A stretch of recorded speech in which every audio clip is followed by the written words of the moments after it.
Hi everyone, it's Monica, and welcome back to Tailor-Made Cards for You. Well, I'm here today to create another Christmas card for my Christmas in July series, and the stamp set that I'm going to be working with today is from Brutus Monroe. I was asked to be a guest designer this month on their blog, and I thought it was a perfect opportunity to showcase a couple of their stamps that you can use for Christmas. Now, this stamp set that I'm working with is the Snowman set, and it is really cute. When I first saw it, it reminded me of Frosty the Snowman because one of the little images is the magician hat. If you remember Frosty, he came to life when the magician hat was put on his head. So when I saw this set, it just brought back so many childhood memories. I knew I wanted to work with it. Now, this is a build a snowman kind of a set where you have the snowman and then you have all of the accessories that you can actually stamp to create different looks. The stamp set has, of course, that magician hat that I was talking about, but it also has a Santa hat. There's a couple of scarves in the set, and then it also comes with earmuffs, a tie, and cute sunglasses. You also have a snow shovel as well. So I wasn't really sure exactly the direction I was going to go with this. I kind of played with it a little bit before I got on camera to see if I wanted to actually fussy cut some of the images or stamp right over.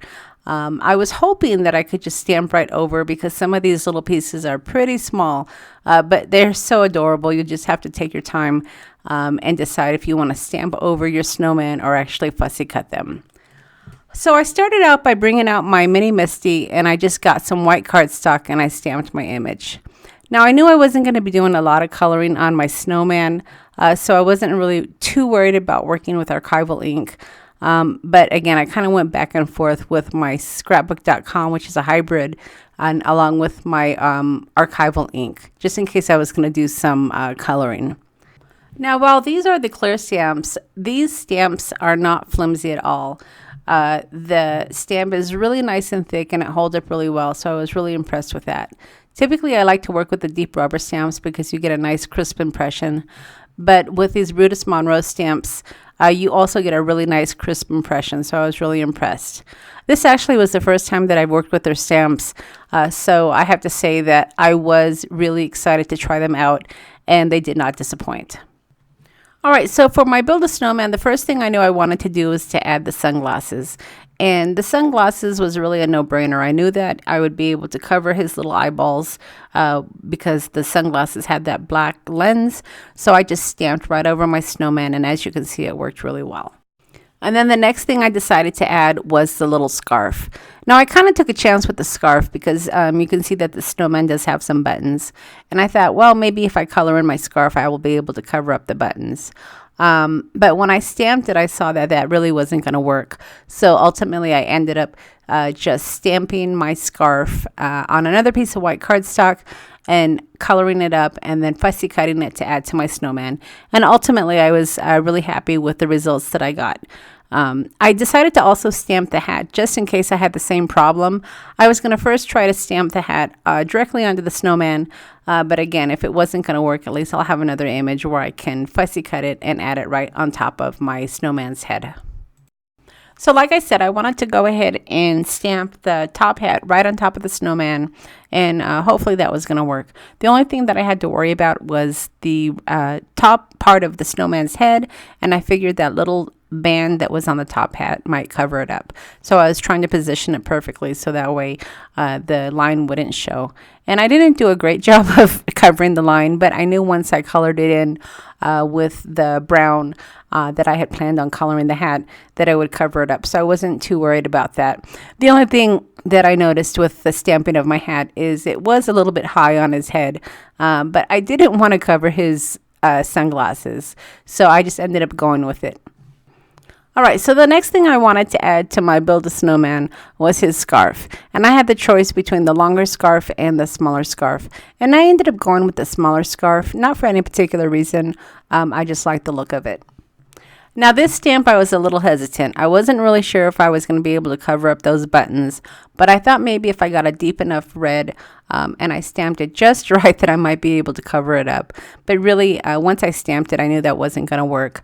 So ultimately, it just became an outline for the scarf that I was going to fussy cut and color up. So like you saw earlier, I had already fussy cut and stamped the little scarf. So I just ended up getting a glue stick and adding it right to my snowman, and I just continued on. Now I ended up speeding up the video for my coloring part, but I'll go ahead and kind of walk you through what I did here. Now the scarf, I ended up going with a red and white, and I used a couple of markers. I have Copic markers, but the marker that I ended up using for the scarf is a alcohol marker called Firefly. Now I picked up a set at Tuesday morning, and I got just some primary colors. And ordinarily I'll use this set when I just want to color up a small part and I know I'm not going to do any blending. So the red and white scarf was perfect to use that marker. Now I ended up going in with some Copic coloring as well. As you can see, the twigs for his arm I used with my brown Copic marker. And then I'm also using the darker brown to outline the hat. And then I'm going to come in with some lighter shades to add a little bit of blending. Now, when I blend, when I'm coloring, again, I'm not an expert colorist, but typically I'll outline in dark. And then I'll bring in the next lightest color just to kind of bring out the dark and pull it in the middle. And then I will finish it off with the lighter color and just kind of highlight the whole thing. And that seems to work for me. Now, whenever I have a white image, I don't typically color it in. So what I'm doing here is absolutely opposite of my norm. But I did have the white Pitt marker, and I wanted to give it a try just to see how it would work. Typically, when I have a white area, I'll get a really, really light gray, and I'll do an outline just so it looks like a little bit of a shadow. But I thought the gray would just kind of stand out too much against the white snow and the white snowman, so I didn't want to pull in the gray on this particular image. And then once I was completely done with my coloring, I did get one of my stitch rectangular dies to just kind of frame off my snowman so that way I could mat it onto some colored cardstock. So you might be wondering why I'm erasing part of my white cardstock. And when I used the stitch die to actually cut out my snowman, I had some remnant of my distressed crayons from a mixed media card that I had used the die cut on before. And unfortunately, I didn't clean out my die very well. So some of that remnant went onto my white cardstock. And ordinarily, I wouldn't be too concerned about it because I tend to be a grungy stamper anyway. But I did want my white background to be white. So that eraser seemed to do the trick. Now you also might be wondering about this little thermostat or thermometer. And this is not something I got at a craft store. I actually found it when I was standing in line at a thrift store. And they were right on the counter, and I thought, oh my God, those are small enough to fit on a card.